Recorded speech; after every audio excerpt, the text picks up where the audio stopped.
मत्ती रचित सुसमाचार उसका 21वां अध्याय 12 पद से 17 पद तक।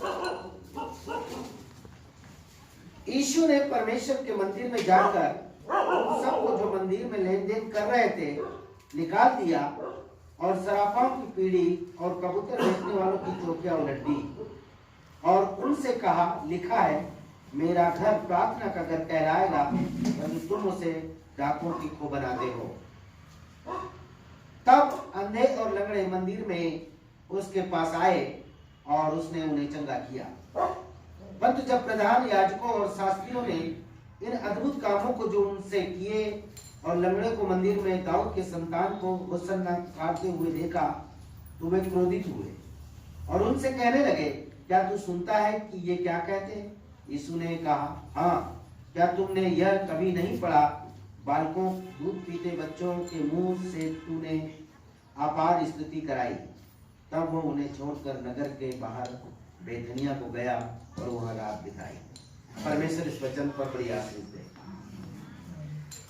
मैं चाहता हूं कि आपको जब संदेश की घड़ी में मैं आगे लेकर के चलूं तो आपको बहुत कुछ धैर्यता के साथ इसे समझना होगा। मैं एक साधारण से रूप में आपको यहाँ पर बताना चाहता हूं कि प्रभु यीशु मसीह एक मंदिर यरूशलेम के मंदिर में जाते हैं और वहां से लोगों को बाहर निकाल देते हैं। मंदिर से लोगों को बाहर निकालना, अगर ये देखा जाए तो बड़ा दुखद बात है। जब वो लोग भी वहां मंदिर में रहते हैं, लेकिन प्रभु यीशु मसीह ने उनको मंदिर से बाहर हकाल दिया। इस पर जरा सोचे, विचार करें। अगर आप किसी को कह दें कि भाई तू उठ करके बाहर चला जा, तो कितने लोग उसके पक्ष में रहेंगे? सब लोग उसके पक्ष में हो जाएंगे। अगर किसी को कोई निकाल दे, कभी कभी किसी को घर से कोई निकाल देता है ना, गांव खेड़ों में ऐसा करते लोग बात, तो कितना दुख होता, पूरा गांव उसको हमदर्दी दिखाता है, अरे यार इन्होंने देखो उसको निकाल दिया। लेकिन यहां पर एक सबसे बड़ी बात हम समझे इस चीज को कि प्रभु यीशु मसीह यरूशलेम के मंदिर में गए और जो लोग मंदिर में थे उनमें से कुछ लोगों को प्रभु यीशु मसीह ने उस मंदिर से बाहर निकाल दिया, क्योंकि वो मंदिर में व्यापार कर रहे थे। वो मंदिर के विधि और नीति के अनुसार नहीं चल रहे थे, इसलिए प्रभु यीशु मसीह ने उनको वहां पर से निकाल दिया। मैं आपको उस ओर लेके जाना चाहता हूं कि परमेश्वर के प्रेम को उन्होंने नहीं पहचाना। उन्होंने परमेश्वर को तुच्छ जान लिया और परमेश्वर के कार्य को तुच्छ जान लिया, परमेश्वर की सामर्थ को तुच्छ जान लिया, परमेश्वर के उस अनुग्रह को तुच्छ जान लिया और वो बदले नहीं, बल्कि वो वहां पर ही दूसरों को बदलने लग गए। हालेलुया। उनको सुधरना था लेकिन वो सुधरे नहीं, बल्कि और वहां दूसरे लोगों को बिगाड़ने लगे, तो प्रभु ने उनको वहां से बाहर निकाल दिया। हालेलुया। विचार करें, आज अगर हमारे बीच में से कुछ लोग निकल गए तो वो बदलना नहीं चाहते, वो सुधार नहीं करना चाहते। प्रभु यीशु मसीह ने उनको वहां से हटा दिया, वो वंचित रह गए। उस परमेश्वर की उस महान सामर्थ्य से वो वंचित रह गए। ऐसा ना हो मेरे मित्रों, कल को आपके जीवन में कहीं ऐसा ना आ जाए कि आप भी संसारिक भावनाओं में बह करके परमेश्वर की सामर्थ्य से हम वंचित रह जाए। हमको इस बात पर सोचना होगा। अगर वो बेटी संसारिक बातों में उलझ गई होती कि 50 रुपए में हम नहीं जा पाएंगे, तो आज वो वंचित रह जाती। हालेलुया। आज वो वंचित रह जाती, लेकिन वो आत्मा की सामर्थ्य में भर गई और उसने कहा कि नहीं, मैं तो जाऊंगा। अब मैं दूसरा चरण बताना चाहता हूं।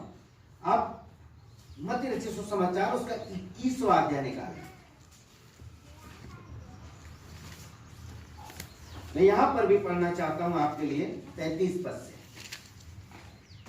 एक और दृष्टांत सुनो कि गृहस्वामी था जिसने दाख की बारी लगाई, उसके चारों ओर बाड़ा बांधा, उसमें रसकुंड खोदा और गुम्मट बनाया और किसानों को उसको ठेका देकर प्रदेश चला गया। जब फल का समय निकट आया तो उसने अपने दासों को उसके फल लेने के लिए किसानों के पास भेजा, पर किसानों ने उनके दासों को पकड़ के किसी को पीटा, किसी को मार डाला और किसी पर पथराव किया। फिर उसने पहलों से अधिक दासों को भेजा और उन्होंने उनसे भी वैसा ही किया।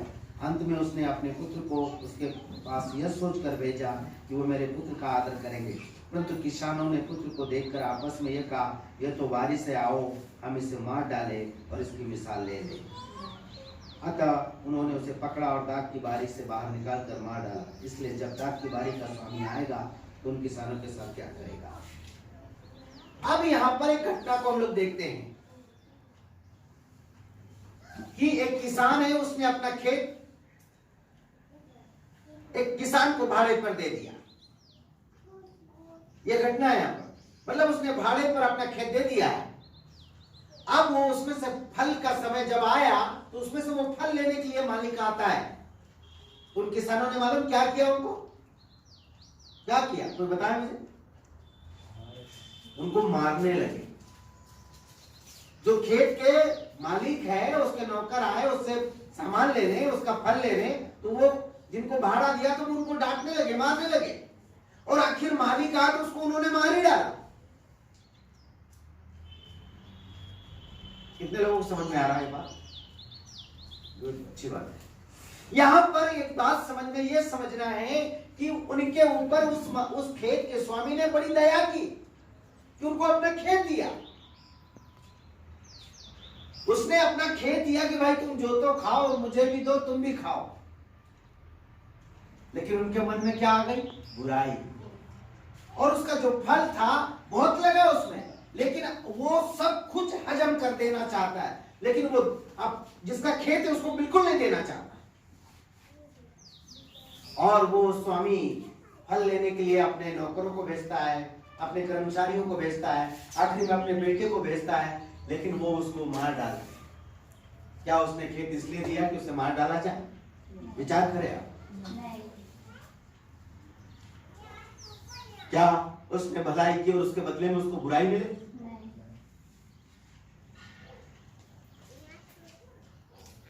परंतु मेरे मित्रों, उसके स्वार्थ ने और उसके लालच ने उसको उस अनुग्रह से दूर कर दिया। उसके स्वार्थ ने, उसके लालच ने, उसके अंधेपन ने, उस कठोर मन ने उसके उपकार को भूल गए। जो उपकार उसके ऊपर किया गया था उसने जीवन भर नहीं भूला, लेकिन वो उपकारों को भूल गया, खुद गर्ज निकल गया। आज विचार करें कि हम धोखेबाज तो नहीं है मेरे मित्रों। अगर धोखेबाज हैं तो हम वंचित रह जाएंगे उस अनुग्रह और आशीष से। Hallelujah, hallelujah. परमेश्वर आपके और हमारे मन को देख रहा है। अगर हमें आशीष को, हमें अनुग्रह को, हमें पवित्र आत्मा को पाना है, हमें उन उत्तम आशीषों को पाना है, तो हमें एक नेक और एक ईमानदार आदमी बनना पड़ेगा। हमें बेईमानी का साये को अपने पास से दूर करना होगा। हालेलुया। हमारे घर में सुधार होगा, हमारे घर में पवित्र आत्मा आ जाएगी, हम कर्जे से मुक्त हो जाएंगे, हमारी गरीबी भी दूर हो जाएगी, हमारी निर्धनता भी दूर हो जाएगी। हमें जो लोग डरा रहे हैं वो भी खुद डर जाएंगे। लेकिन बशर्ते कि हम एक ईमानदार किसान बन जाए, एक ईमानदार किसान बन जाए। फल जिसका जो हक है हम उसे दें। बहू का हक बहू को मिलना चाहिए, बेटी का हक बेटी को मिलना चाहिए, बेटे का हक बेटे को मिलना चाहिए, पति का हक पति को मिलना चाहिए, पत्नी का अधिकार पत्नी को मिलना चाहिए। मेरे मित्रों, हम ये खो देते हैं, हम छीन लेते हैं, यह है गलत। और बाइबल यही हमें सिखाने के लिए आज ये संदेश दे रही है। हम धोखेबाज किसी के लिए धोखाबाजी ना करें। लोग कर रहे हैं हमारे साथ, करने दीजिए आप। लोग तुम्हें धोखा दे रहे हैं, देने दीजिए। उसने तुम्हें अपना खेत दिया है, तुम उसका अधिकार छीनो। उसने तुम्हें पानी पिलाया है, तुम भी उसे रोटी खिलाओ। बाइबल कहती है तेरे गाल पर कभी कोई एक चाटा मारता तो दूसरा भी। ये किसान ने अपना खेत अपने पिता की भूमि को उनको दे दी, उनके हवाले कर दी। लो तुम्हारी गरीबी के लिए तुम इसमें जोतो, हल चलाओ, अच्छी फसल उगाना, तुम भी खाना, तुम्हारे बच्चों को भी खिलाना और हमें भी खिलाना। लेकिन वो इतने धोखेबाज निकल गए कि वो उन्होंने उनको मार डाला। मार डाला मेरे मित्रों, मार डाला। ये संसार के लोग हैं, ये मार डालेंगे, लेकिन हमें इनके समान नहीं बनना पड़ेगा। हमें मसीह यीशु के प्रेम में अपने जीवन को खड़ा करना पड़ेगा। रविवार के दिन जब हम आते हैं, समय गुजारते हैं, हमारे जीवन को बदले, हमारी सोच को बदले, हमारे स्वभाव को हमें बदलने की जरूरत है। उसने देखो ना, उसने खेत दे दिया, ले भाई तुम मेरा खेत जो, तुम जो फसल लगाना चाहो वो फसल लगा दो, तुम जैसे उगाना चाहते वैसे उगा दो, लेकिन मेरे लोगों को थोड़ा थोड़ा देते रहना। लेकिन उन्होंने उस पर पथराव किया और खुद उसने अपने बेटे को भेजा तो उन्होंने उसको मार दिया। ऐसे लोगों को क्या परमेश्वर के भवन में रहने का अधिकार है? क्या ऐसे लोगों को परमेश्वर की संगति में रखने का अधिकार है? नहीं है मेरे प्रियो। हमारे जीवन को आज हमें जांचना होगा। देखिए, मसीह में आपका दुश्मन नहीं है। कभी कभी होता है, सच्चा वचन जब प्रचार किया जाता है वो आपको इधर लगेगा, इधर लगेगा। मैं आपको इधर लगाने वाला प्रचार नहीं कर रहा हूँ, लेकिन मैं बताना चाहता हूँ कि ऐसे लोगों को मसीह प्यार नहीं करता। वो कहता है मुझे तो पाक और शुद्ध इंसान चाहिए, मुझे तो नम्र और दीन व्यक्ति चाहिए, मुझे तो कायल व्यक्ति चाहिए। आज प्रभु हमको उस प्रकार से बना रहा है। हम कठोर थे तब तो यहाँ पर बहन ने जब पढ़ा, एक सूखे वाले ठूठ से कैसे डाली निकल सकती है, लेकिन ये तो मेरा प्रभु ही कर सकता है। हालेलुया, ये तो मेरा प्रभु ही कर सकता है। लोग तुम्हारा तिरस्कार कर रहे, करने दीजिए।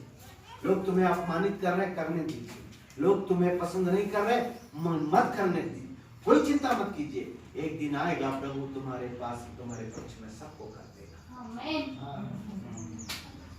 परमेश्वर इतना सामर्थी है। तो ये लोग यहाँ पर देखो, उन किसानों का क्या होगा, वो किसानों का क्या होगा जिनको ठेका दिया गया है, जिनको खेती दे दी गई है, लेकिन उन्होंने फल नहीं दिया। इसका मतलब है कि ऐसा कभी हमारे जीवन में भी स्वार्थ जाग जाए तो ये बात को याद रख लेना, इस बात को याद रख लेना कि हमें धोखेबाज नहीं बनना है, हमको ईमानदार बनना है।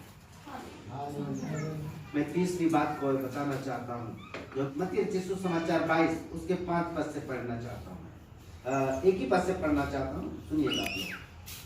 फिर यीशु ने एक दृष्टांत उनसे कहा, स्वर्ग का राज उस राजा के समान है जिसने अपने पुत्र का विवाह किया, और उसने अपने दासों को भोज के निमंत्रण, लोगों को विवाह के भोज में बुलाए, परंतु उन्होंने आना न चाहा। फिर उसने अपने दासों को यह कहकर भेजा, निमंत्रित लोगों से कहो, देखो मैं भोज तैयार कर चुका हूँ, मेरे बैल और मेरे पले हुए पशु मारे गए हैं और सब कुछ तैयार है, वहाँ के भोज में आओ।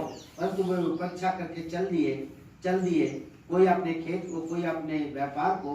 अन्य लोगों ने जो बच गए रहे थे उनके दासों को पकड़कर उन्हें अनादर किया और मार डाला। तब राजा को क्रोध आया, उसने अपने सेना भेजकर उन हत्यारों को नाश किया और उनके नगर को फूंक दिया।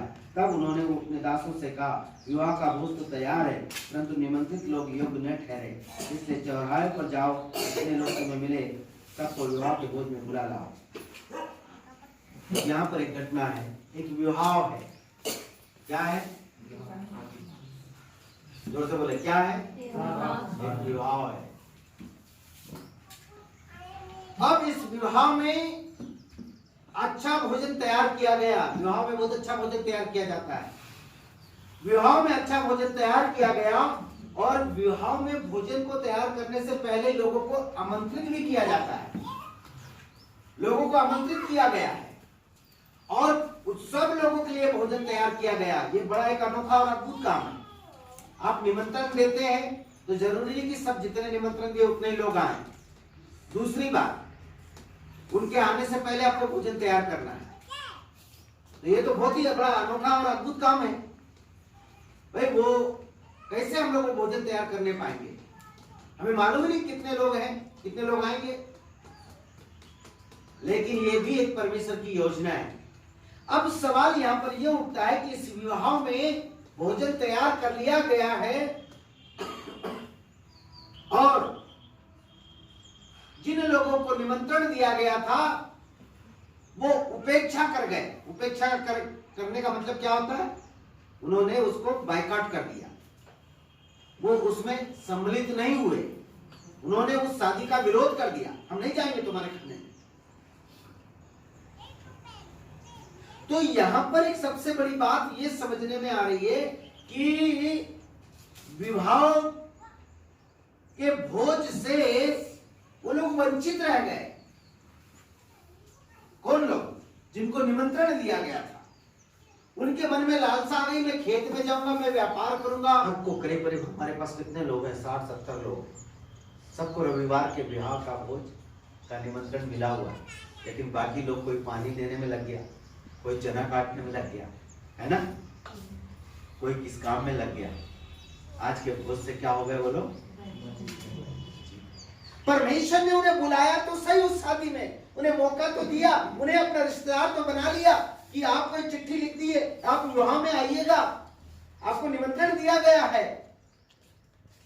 लेकिन अपने गरूर में, अरे मैं नहीं जाता, मैं नहीं जाता, उसने उस विवाह के भोज से दूसरी बातों को बहुत महत्वपूर्ण बात समझ लिया, उनको ज्यादा मान लिया।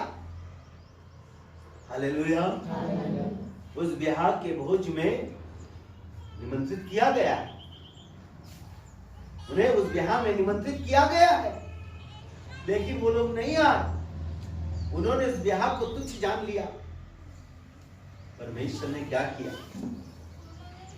वो वंचित रह गए, उस प्यार के भोजन से वंचित रह गए। कल कहीं ऐसा ना हो, हमारे जीवन में ऐसा तो नहीं है हम एक रविवार छोड़, 2 रविवार छोड़ आते हैं। मेरे प्रियो, भोज से वंचित रहना मतलब अपने आप को दुर्बल करने की बात है, अपने आदर को कम करना। अगर आपको किसी ने कोई शादी में बुलाया और आप वहां नहीं जाए, बताइए आपके ससुराल में कभी शादी हुई हो और आपको बुलाया और आप नहीं गए हो तो क्या हुआ? बुराई होती है। किनके बीच में? 2 परिवारों के बीच। अगर आपको, आपका परिवार और परमेश्वर का परिवार, 2 परिवार है ना, अब परमेश्वर के परिवार में शादी है और आपको बुलाया है, रविवार दिन आप नहीं आए, तो किसके बीच में बुराई हो रही? हालेलुया, ताली बजाएं बेटी के लिए। और जिसके घर में बुराई कर रहे हैं, जिससे तुम बुराई ले रहे हो, और उसको कहो कि तुम हमें आशीष दो, देगा बेटा वो? नहीं देगा। अब उसको कहो कि तू हमें अच्छे, हम तेरे घर शादी में नहीं आए, लेकिन तू हमारे लिए ना अच्छे अच्छे कपड़े हमको दे दे। भैया आता तो कपड़े देता नहीं देगा। तो इस विवाह के मध्य में ये घटना घटी कि उन्हें सबको आमंत्रित किया गया था, लेकिन उन्होंने अपने मन में उस विवाह को तुच्छ जाना, उस निमंत्रण देने वाले को तुच्छ जाना, उस विवाह के स्थान को तुच्छ जाना, उस विवाह के भोज को तुच्छ जाना, और वो खेत में चले गए, अपनी अपनी मर्जी में इधर उधर घूमने लगे। मेरे प्रियो, वो भोजन से वंचित हो गए, उस वो अच्छे भोजन से वो उसे नहीं खा पाए। और अगर वो अच्छा भोजन खा लेते तो हष्ट पुष्ट हो जाते, मजबूत हो जाते। काश हमारे जीवन में इस बात को हम भी ध्यान रखें, हम भोज से वंचित ना होने वाले। 25वां अध्याय के 1 पद से मिलता है बात, हम इसे घर जाके पढ़ेंगे। ये 10 कुंवारियां दूल्हे से मिलने पहुंची है, लेकिन 5 कुंवारियां दूल्हे से मिली और 5 कुंवारियां दूल्हे से वंचित हो गई, नहीं मिल पाई। 5 मूर्ख थी और 5 समझदार थी। चलो ठीक है। और वो मूर्खों के पास उन्होंने क्या समझदारी नहीं रखी। अगर आज भी हम देखें, हम भी आज प्रभु यीशु मसीह से मिलने आए, हमारे बीच में जो समझदार हैं वो तो परमेश्वर के भवन में हर रविवार के दिन और हर समय में दूल्हे से मिलने के लिए, दिन हो रात हो, वो हमेशा तैयार रहते। लेकिन जो मूर्ख होते हैं, जो नासमझ होते हैं, वो वंचित हो जाते हैं। हालेलुया। परमेश्वर से दूल्हे से मिलने के लिए हमें सावधान होने की जरूरत है, हमें बुद्धिमत्ता की जरूरत है। तो मसीह से मिलने से असमर्थ हो रहे, असमर्थ हो रहे। देखिए, ये वचन को समझना है। वचन कई प्रकार से, प्रचार कई प्रकार से किए जाते हैं। आपके जीवन में आज इस बात को समझना होगा कि आप लापरवाही कर रहे हैं परमेश्वर के प्रति, परमेश्वर से मिलने से लापरवाही कर रहे हैं, या बिल्कुल सजगता के साथ हैं। अगर आपके जीवन में लापरवाही है, आप परमेश्वर के प्रति लापरवाही बरतते हैं, तो मैं ये कहना चाहता हूं कि हम आशीष से वंचित रह जाएंगे। और अगर हम सजग हैं, हम प्रभु से मिल जाएंगे, प्रभु हमसे मिलेगा और प्रभु हमें आशीष से भर देगा। वो 5 कुंवारियां सो गई, जागरूक नहीं रही, सावधान नहीं थी, परमेश्वर से वैसा उनका लगाव नहीं था, इसलिए परमेश्वर के प्रेम से वंचित रह गए।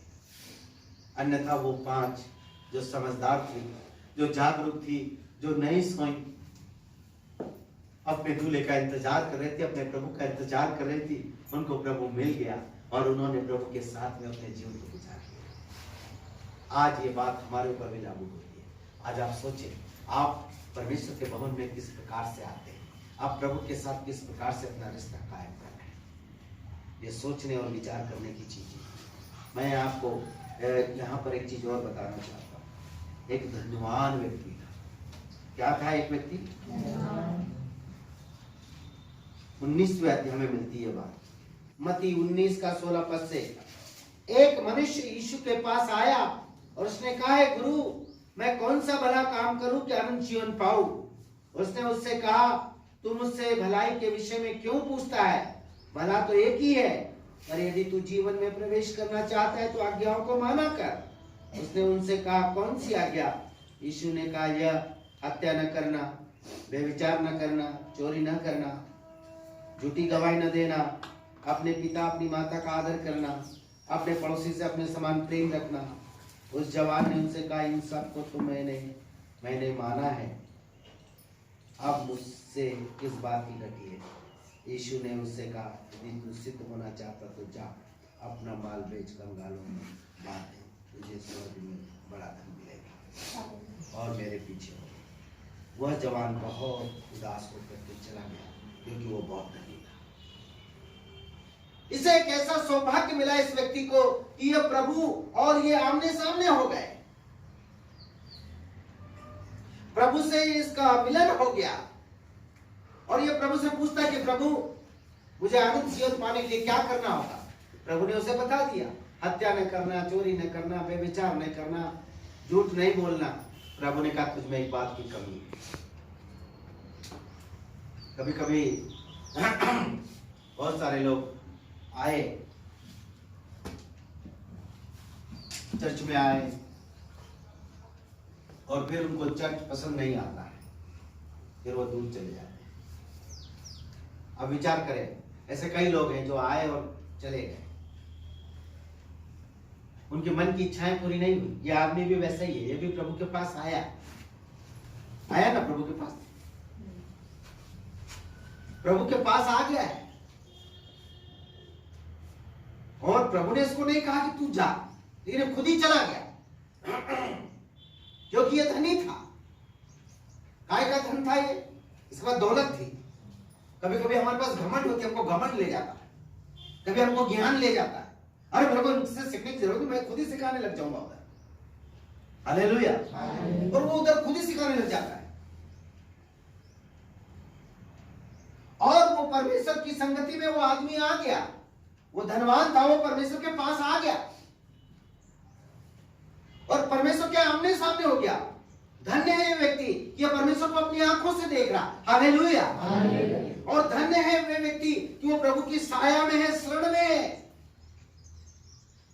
और इतना भी धन्य है कहो कि वो प्रभु से बातें भी कर रहा है। कितना महान व्यक्ति है, प्रभु के उपस्थिति में है, प्रभु के साथ में है, प्रभु से बातें कर रहा है और प्रभु से कह रहा है कि प्रभु जी, मैं उद्धार पाने के लिए क्या करूंगा, अनंत जीवन को प्राप्त करने के लिए मैं क्या करूं? तो प्रभु ने कहा, भाई हत्या नहीं करना, मतलब तू दूसरों को मसीह में मत गिराना। हत्या का मतलब ये हुआ, वो कहता है कि तू हत्या नहीं करना, व्यभिचार नहीं करना। ये धनवान को परमेश्वर का वचन कहता है, परमेश्वर कह रहा है कि तू झूठी गवाही नहीं देना, लेकिन वो झूठ बोलना चाहता है। उसकी आदत है, उसकी फितरत है उसको झूठ बोलना। आज विचार करें, आप कभी किसी के लिए झूठ बोले हैं साहब?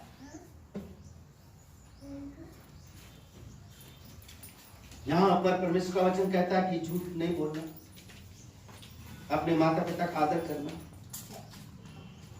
अपने पड़ोसी से अपने समान प्रेम करना। वो कहता है ये मैं सब मानते आया, सब मानते आया। ये व्यक्ति 3 बातों से परिपूर्ण है। एक तो ये परमेश्वर के साथ है, परमेश्वर के आमने सामने है, परमेश्वर से बातें कर रहा है, परमेश्वर के निकटता में खड़ा है। लेकिन ये परमेश्वर से इतनी दूर हो जाता है कि दूर चला जाता है, क्योंकि इसके पास धन का घमंड है, ज्ञान का घमंड है। कभी कभी हमको ज्ञान का घमंड, धन का घमंड, कभी अपना घमंड, अपना काम करने का घमंड, अपने वैभव का घमंड हमें गिरा देता है। इस व्यक्ति को गिरा दिया उसने, गिरा दिया उसने। मेरे प्रियजनों, आज ऐसे बहुत सारे लोग हैं जो ऐसे कामों को कर रहे हैं। ये वही लोग हैं जो परमेश्वर के सानिध्य में आ गए, परमेश्वर से बात करने लगे, परमेश्वर की हुजूरी में खड़े हो गए, अहंकार आ गया। जिनके पास खुद गोद सुनी थी, हमें औलाद चाहिए, वो आज उसी भवन को तुच्छ जानने लगे। सोचे, विचार करें, ये तो वही वाली बात हो गई कि अपना खेत हमने दे दिया उन्हें कि तुम जोतो, और जब फल लेने गए तो क्या करने लगे? वो बुराई करने लगे, मारने लगे उनको, फल लेकर के भूल गए। धोखेबाज। मेरे मित्रों, आज क्या हम इस प्रकार का धोखा हमारे जीवन में है क्या? विचार करें आप। लूका सुसमाचार उसका 15वां अध्याय निकालें। किसी पिता के कितने पुत्र थे? छुटके पुत्र ने क्या किया? अपने हिस्से की संपत्ति, अपने हिस्से की संपत्ति मांग ली, और वो कहां चला गया? दूर देश में।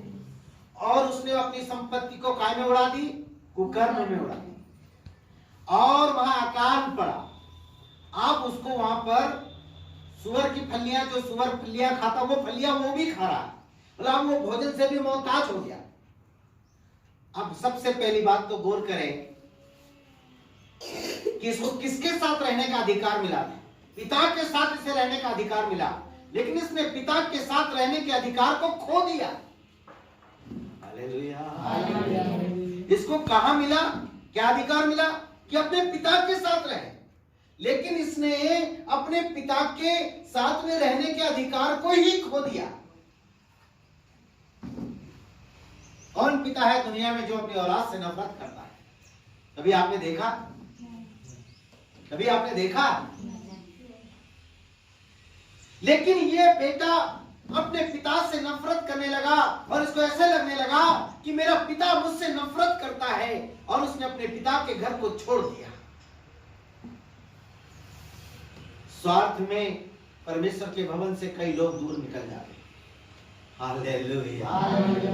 स्वार्थ में कई लोग अपने पिता से अपनी संपत्ति का भाग, अपना अधिकार मांगना चाहते हैं, और वो परमेश्वर के भवन से बाहर निकल जाते हैं। ऐसे कई लोग आज आपको मिलेंगे दुनिया में।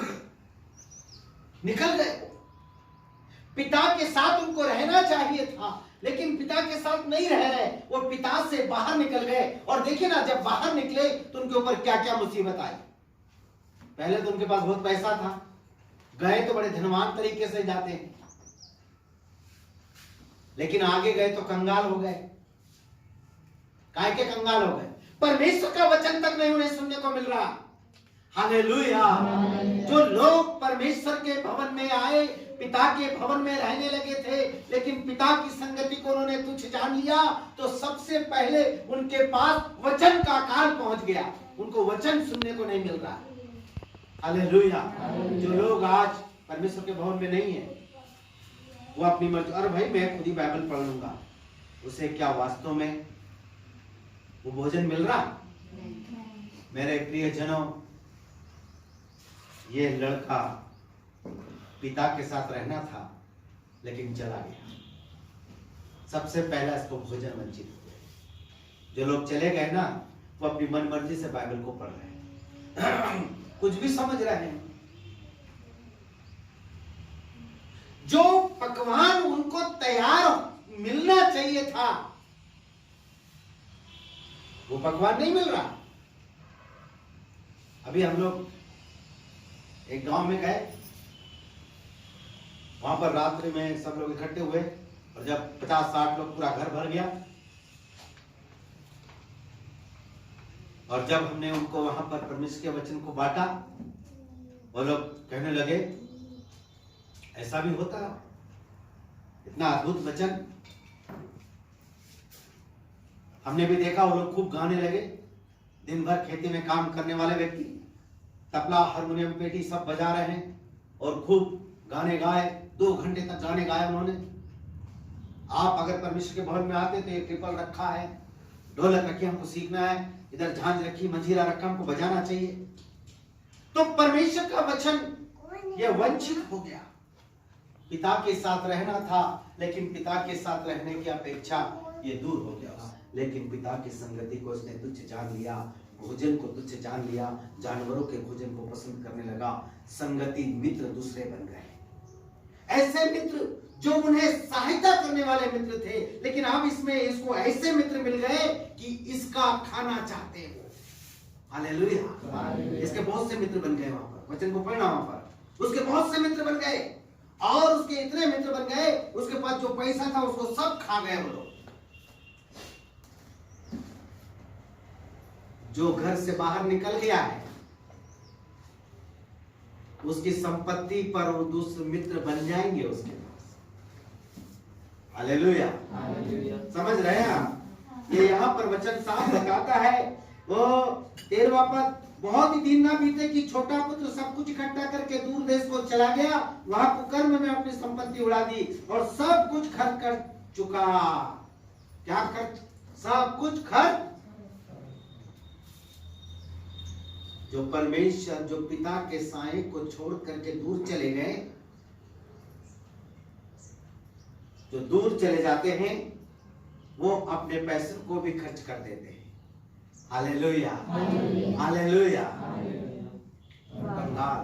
अब कंगाल कैसे कहेंगे? कंगाल का मतलब अब उसके पास कंबल नहीं है, खटिया नहीं है, जवार नहीं है, गेहूं नहीं है, दाल नहीं है, काम नहीं है,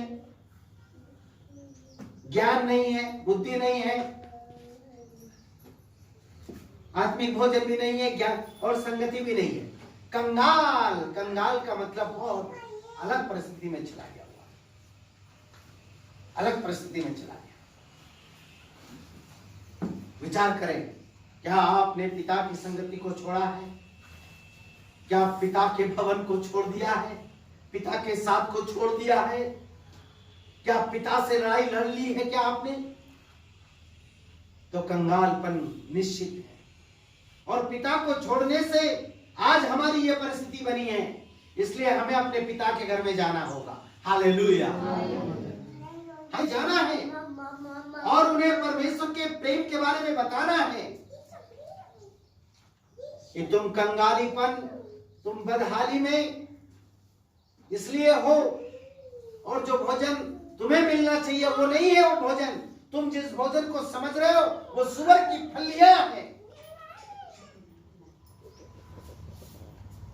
तुम्हें लौट करके जाना पड़ेगा, हमें लौट के चलना पड़ेगा। और पिता के घर में जाने के लिए कोई शर्म नहीं होती। हालेलुया।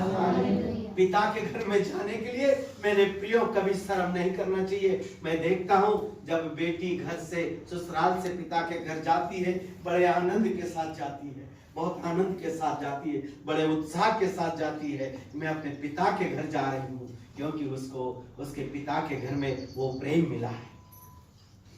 कभी हम जवानों को देखिएगा, कभी हम अपने पिता के घर जाते हैं, बड़ा वो आनंद मिलता है जब पिता कहता, बेटा आ गया तू काम पर से? हाँ मैं आ गया पिताजी। बेटा थका तो नहीं?